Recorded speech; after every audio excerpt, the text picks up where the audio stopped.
Pukul 21.30, tanggal 15 Juli tahun 2016, penduduk kota Istanbul dikejutkan dengan pergerakan sejumlah kesatuan militer yang tidak wajar. Setelah itu tersiarlah kabar bahwa pihak militer telah menguasai sejumlah perangkat negara Turki, diikuti dengan munculnya cuplikan video FaceTime yang menyiarkan pesan Presiden Erdogan yang meminta segenap rakyat Turki untuk bergerak melawan para pelaku kudeta. Maka tak berselang lama, bergelombanglah rakyat Turki turun ke jalanan, menghadapi tank-tank itu dan memaksa para pasukan untuk mundur ke markas mereka. Lalu hanya dalam hitungan jam, diumumkanlah secara resmi bahwa usaha kudeta militer itu telah gagal, dilanjutkan dengan penangkapan ribuan petinggi militer dan jaksa, setelah diumumkannya keadaan darurat di seluruh penjuru Turki. Maka, apakah semua yang terjadi di malam tanggal 15 Juli itu adalah sebuah kudeta yang dijalankan berdasarkan keinginan rakyat Turki? Ataukah semua kejadian di malam itu hanyalah sebuah sandiwara politik yang berisi konspirasi yang dijalankan oleh sejumlah pihak untuk menggulingkan Recep Tayyip Erdogan?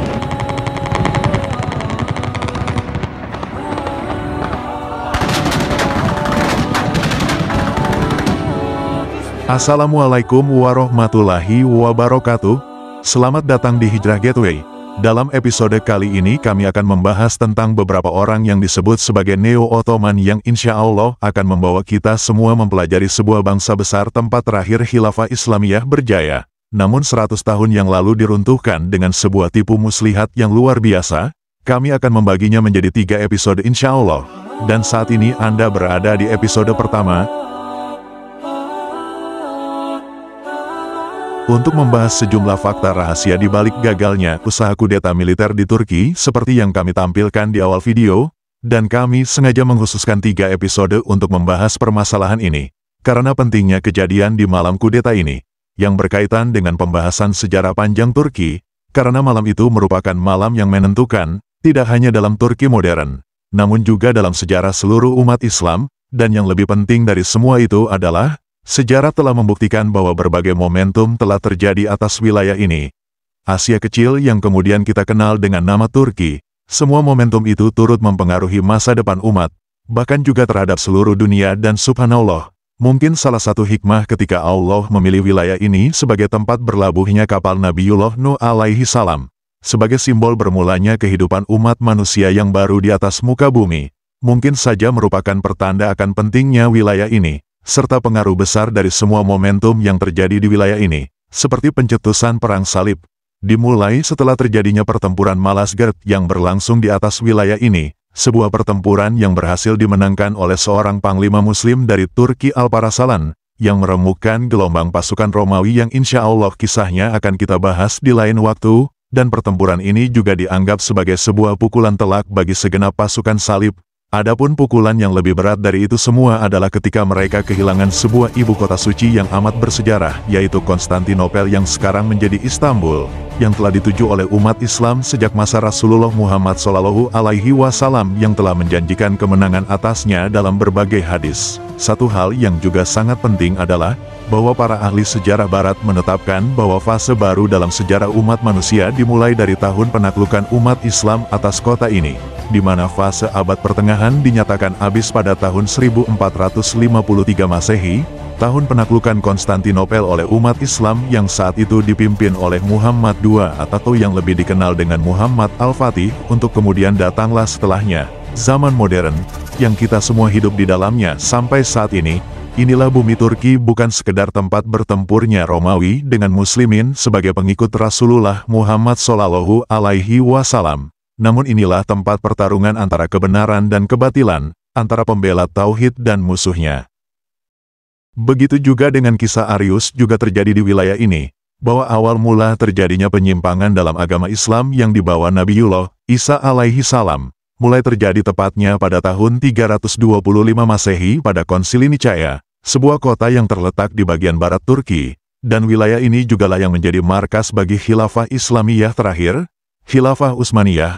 Maka berdasarkan itu semua kita dapati bahwa pemahaman akan apa yang terjadi dalam sejarah, sangat membantu untuk memahami apa yang terjadi dan akan terjadi di sekitar kita, dan inilah tujuan utama konten ini, yaitu menafsirkan keadaan di zaman ini lewat pemahaman apa yang terjadi dalam sejarah. Karena seperti yang telah kami tekankan berulang kali dalam acara ini, kita tidak membahas sejarah untuk sekedar hiburan atau membuang waktu, atau menjadikan masa lalu sebagai pelarian. Namun semua itu agar kita memahami apa yang terjadi saat ini, dan dari sinilah kita dapat membangun masa depan kita.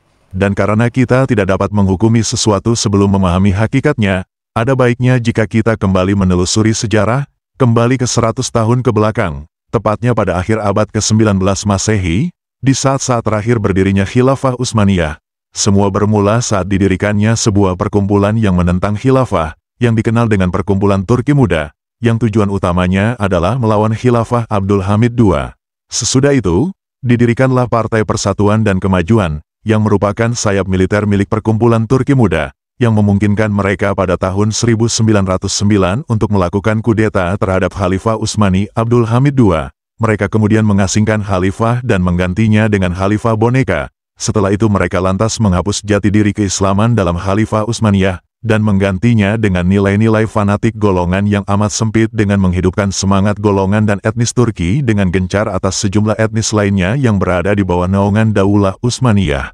Hingga saat ini masih banyak etnis Arab yang menganggap Turki sebagai kaum yang fanatik, terutama di saat-saat terakhir berdirinya khilafah. Padahal sebenarnya semua ini adalah tuduhan yang tidak pada tempatnya, karena seperti yang telah kami jelaskan bahwa khalifah, setelah Sultan Hamid II, hanyalah simbol yang dikendalikan oleh para petinggi Partai Persatuan dan Kemajuan yang sekuler, yang bahkan menyebabkan jatuhnya bumi khilafah ke tangan para penjajah, termasuk wilayah Turki itu sendiri, setelah para petinggi partai memutuskan untuk membawa Turki ke dalam Perang Dunia I, yang menyebabkan Turki jatuh ke tangan pasukan sekutu. Setelah itu muncullah seorang jenderal yang bernama Mustafa Kamal, yang kemudian diberi gelar Ataturk, yang berarti Bapak Negeri Turki, karena dia dianggap sebagai seorang pahlawan oleh para pendukungnya, yang telah membebaskan Turki dari penjajahan. Sementara para penentangnya menganggap bahwa semua kemenangannya adalah hanya sebuah permainan yang dirancang oleh pasukan sekutu, untuk menciptakan seorang pahlawan bagi bangsa Turki, yang melalui kebesaran namanya, pasukan sekutu dapat menjalankan rencana utama mereka yaitu penghapusan Khilafah Utsmaniyah. Dan akhirnya, Ataturk berhasil menggulingkan Khalifah Utsmani, lalu dia mengumumkan untuk pertama kalinya dalam sejarah tentang berakhirnya Khilafah Utsmaniyah, yang telah berdiri selama ratusan tahun. Setelah itu, Ataturk menggencarkan serangan atas semua hal yang mengandung nilai keislaman dan Arab. Ia bahkan menjuluki Rasulullah Muhammad SAW sebagai nabi bagi orang Arab. Bukankah akhir-akhir ini kita juga sering mendengar hal tersebut di negara tercinta kita ini, tentang Islam Nusantara, Islam Jawa, Islam Aceh dan lain sebagainya? Demi Allah, itu semua adalah upaya pemecah belahan terhadap kita semua. Ataturk juga melakukan pembunuhan terhadap ribuan ulama dan imam, melarang hijab, menutup madrasah penghafal Al-Quran serta mengubah bahasa Turki yang selama ratusan tahun ditulis dengan huruf Arab diganti dengan huruf Latin. Ataturk juga mengubah hari libur dari hari Jumat menjadi hari Ahad, serta memaksakan ideologi sekuler dengan intimidasi dan pembunuhan, yang mengorbankan ribuan rakyat Turki. Dan setelah kematiannya pada tahun 1938 Masehi, tinggallah para penerusnya yaitu para jenderal sekuler, menguasai kendali pemerintahan Turki secara bergantian di bawah sebuah partai, yaitu Partai Rakyat Kebangsaan disingkat CHP dalam bahasa Turki, yang didirikan oleh Ataturk, sebelum akhirnya ada seseorang yang bernama Adnan Menderes memisahkan diri dari partai ini, dan mengumumkan berdirinya Partai Demokrasi, untuk mengumpulkan dukungan rakyat Turki yang mencintai tuntunan Islam bagi partainya. Menderes menjanjikan kepada mereka jika partainya berhasil menang untuk memenuhi permintaan utama rakyat Turki yaitu mengembalikan azan dengan bahasa Arab. Dan benar saja, Menderes berhasil menang pada tahun 1950, dengan kemenangan mutlak dalam pemilihan umum Turki. Maka dia dapat membentuk pemerintahan baru, yang keputusan pertamanya adalah mengumandangkan azan dalam bahasa Arab, yang diikuti dengan izin dibukanya madrasah bagi para imam dan penghafal Al-Quran yang telah ditutup selama bertahun-tahun. Selain itu, Menderes juga mengembalikan sejumlah kebebasan rakyat yang pernah dilarang oleh Ataturk dan partainya. Sekalipun dia adalah seorang sekuler yang mengikuti ideologi Ataturk, hanya saja para petinggi militer melihat bahwa Menderes sedang bermain api, serta tanpa sengaja melanggar ideologi sekulerisme dengan membawa kembali Islam ke dalam dunia politik Turki. Maka mereka pun memutuskan untuk melakukan kudeta militer pertama dalam sejarah Turki modern, yaitu pada tahun 1960. Beberapa bulan setelah kudeta itu, dijatuhkan hukuman gantung atas Menderes.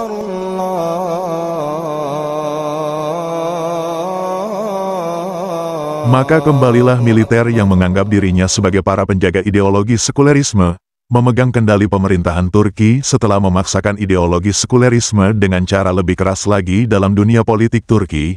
Di tengah masa-masa sulit inilah, yang dijalankan oleh pendukung sekulerisme yang radikal, hadirlah di tengah dunia politik Turki seorang tokoh yang terlahir dengan kepribadian kuat. Dialah ilmuwan sekaligus seorang penemu dari Turki, Profesor Necmettin Erbakan atau Najmuddin Erbakan, yang memperoleh gelar doktornya di Jerman pada tahun 1956. Dalam bidang teknik permesinan, Erbakan berperan dalam pengembangan tank Leopard, tank pertama milik Jerman setelah Perang Dunia II.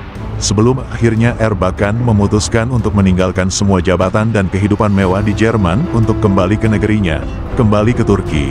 Bukan untuk meraih kedudukan yang lebih tinggi atau profesi yang lebih bergengsi, melainkan untuk sebuah tujuan yang paling mulia dan paling tinggi, membawa Islam kembali di kehidupan sekuler Turki.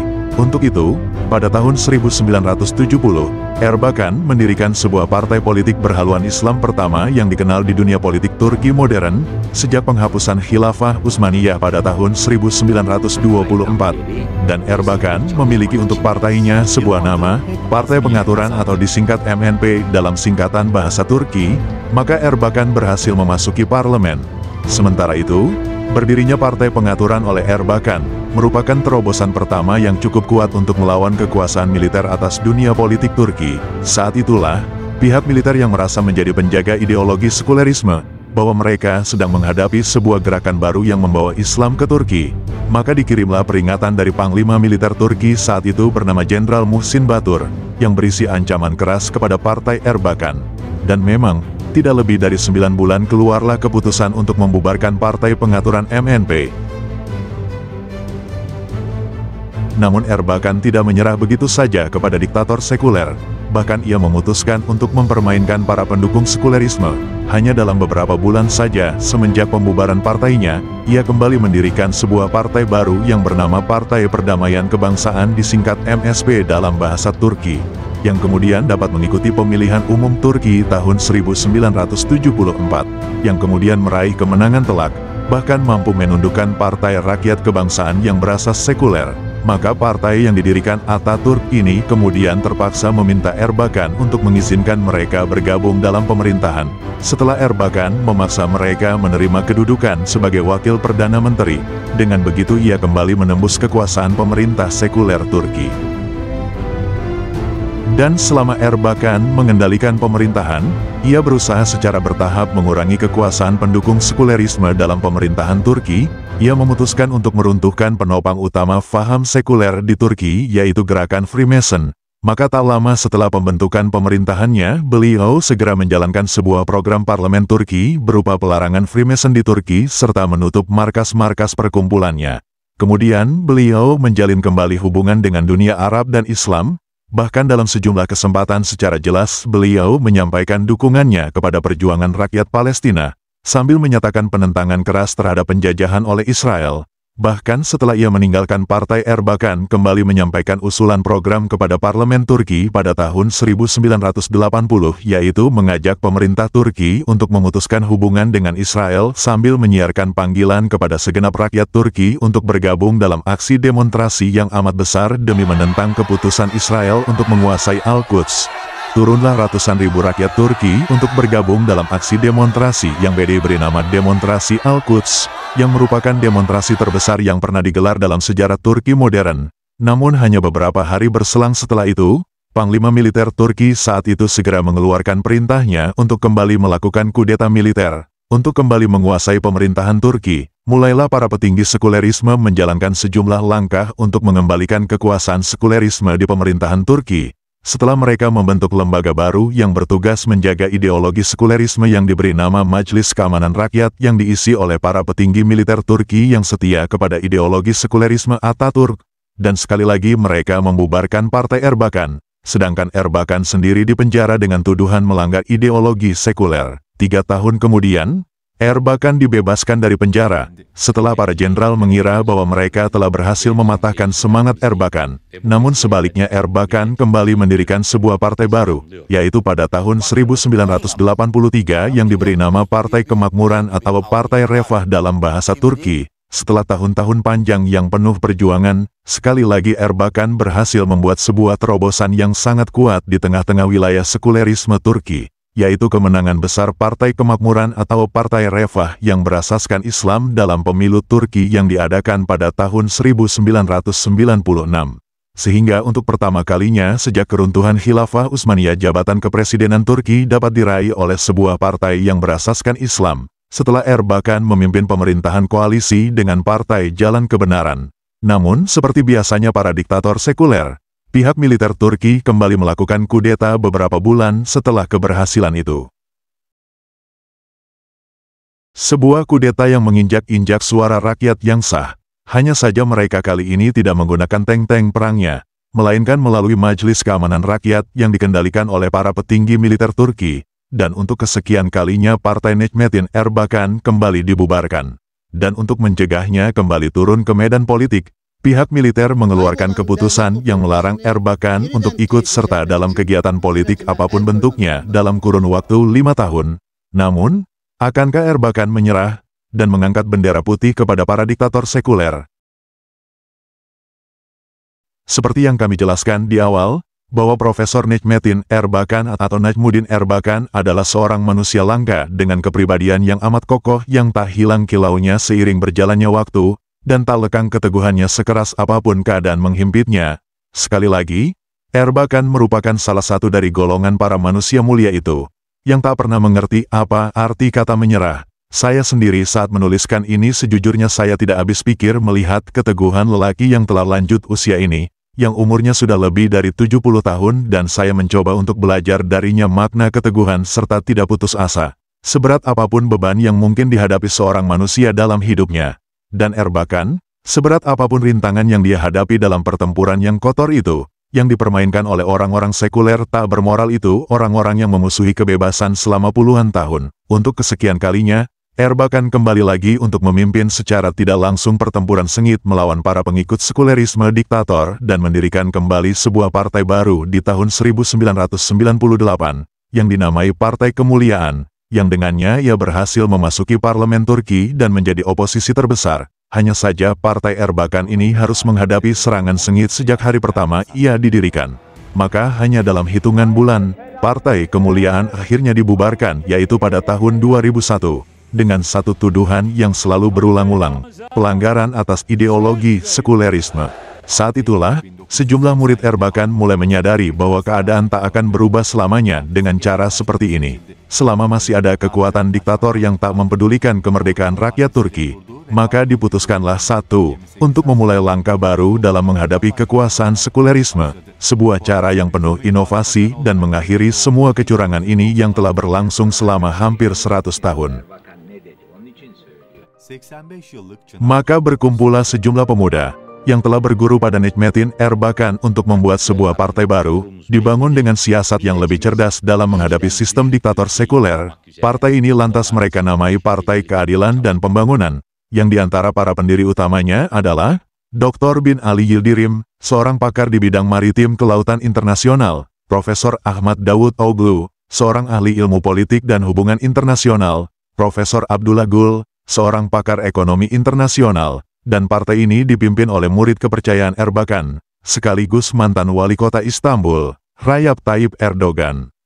Dan sekumpulan pemuda itu dikenal sebagai generasi Utsmani baru atau disebut juga Neo-Ottoman.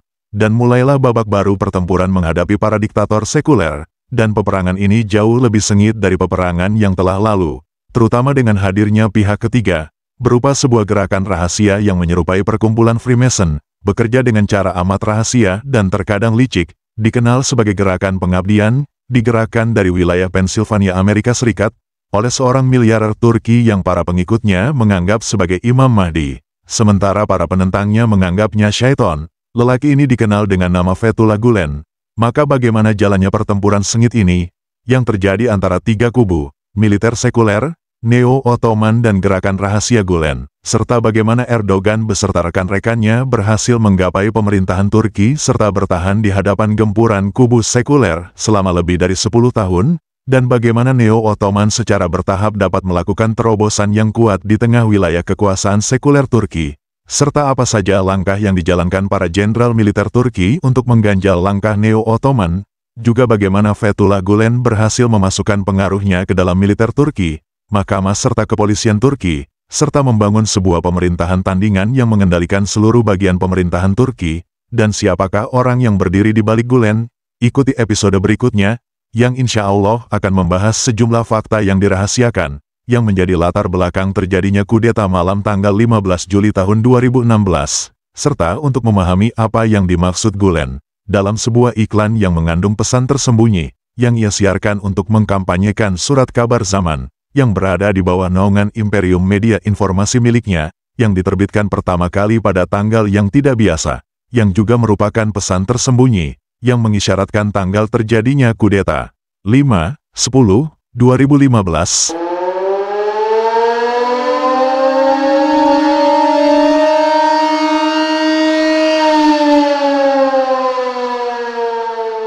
Assalamualaikum warahmatullahi wabarakatuh.